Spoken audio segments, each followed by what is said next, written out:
vediamo come dividere una superficie in più parti. Allora, innanzitutto creiamo una superficie, quindi da curva primitiva andiamo a creare un rettangolo. Ora spostiamoci in Surface, Freeform, Boundary Surface e colleghiamolo al rettangolo, quindi otteniamo una superficie. Ora spostiamoci in Matte Domain e prendiamo Divide Domain, posizioniamolo qui e colleghiamo la superficie con questo selettore. Questo U e questo V sono il numero di parti nelle quali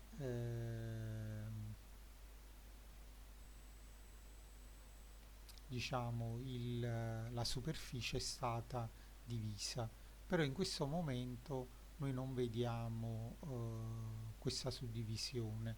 Un modo veloce, per uno dei tanti modi, perché ci sarebbero poi tanti modi per poter vedere questa suddivisione, un modo abbastanza veloce è quello di andare in trasforma, morph, e andare a prendere Surface Box. Colleghiamolo a questo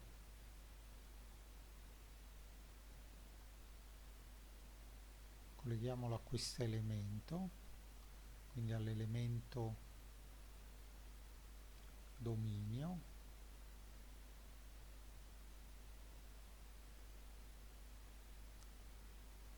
poi colleghiamo la superficie a questa superficie e vediamo che cominciano ad apparire dei rettangoli.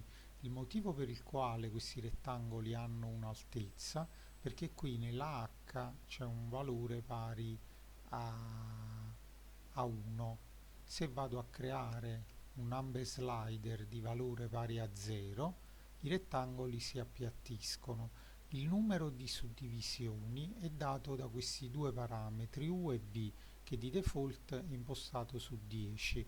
Andiamo a creare un number slider pari a 10 che con CTRL C e CTRL V andiamo a duplicare e colleghiamolo alla U e alla V.